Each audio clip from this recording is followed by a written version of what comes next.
Welcome to Shaf Man TV. Today I'm going to look at, can Manchester City win the Premier League, or will they win the Premier League? I think that the short answer is yes, and that they're the favourites. In the last 10 years, they've won the Premier League 6 times, so they have a number of players with a lot of experience in winning the league and winning major trophies. And I think the thing that separates them even from Chelsea, who've got a great squad, United and Liverpool, is the strength in depth. They literally have two teams, two first teams essentially. And should they get a few players injured, they're able to absorb that, more effectively than say United or Liverpool. If their main players are injured, I mean, De Bruyne was injured and he was replaced by Bernardo Silva. They've bought Grealish, who's a fantastic player, and he'll just add more strength in depth. Foden and De Bruyne are currently out injured, and they're able to still field a fantastic team. So their squad gives them an advantage, and also their experience in winning the Premiership. I think the most impressive thing about City, and I say this as a United fan, the most impressive thing is their ability to win like 15, 20, 25 league games on the run. When you're facing a team like that, I think it demoralises the opposition. I think last season, they went on a crazy run from, say, October to March. I think they won every league game. And anyone chasing them or anyone up against them is demoralised by that, because they basically won't lose. So if you slip up a few matches, you know that the league's over, because they just don't give you a chance. So let's look at their team closely. Obviously, Guardiola, highly rated manager, has got a system of playing possession-based football, pressing other teams, and basically they just kill other teams with their possession.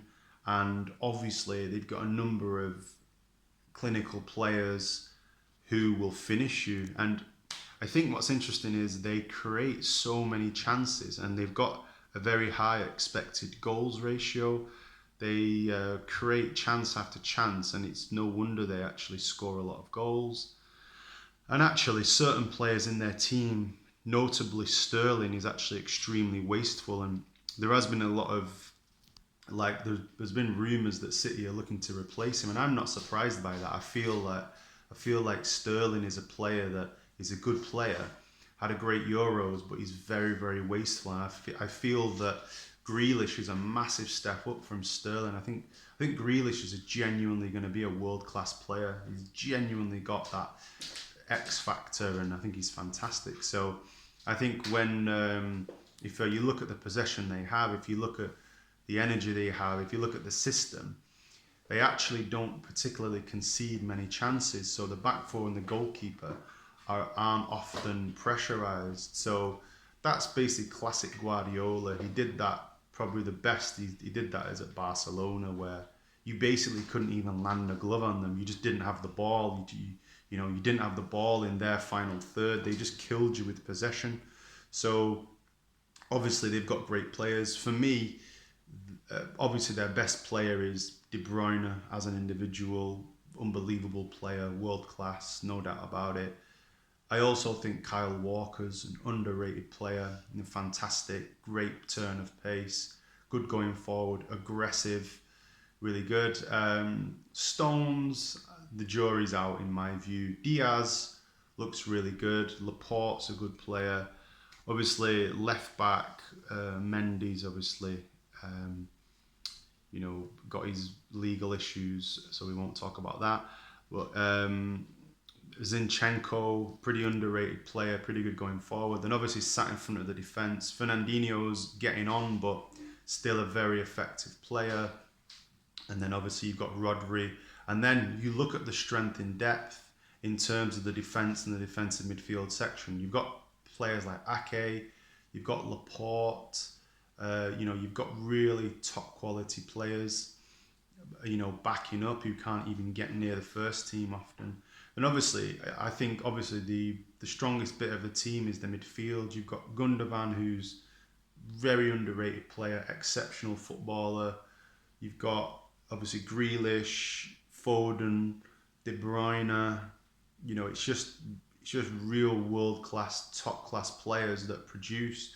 And in front of them, you've got Sterling, Jesus.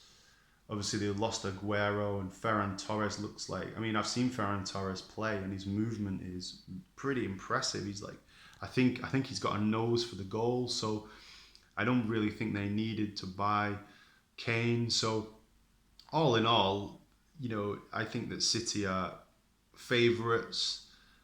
The only way that they won't win the league is if somehow they go for the Champions League and they take their eye off the ball. But I can't see it.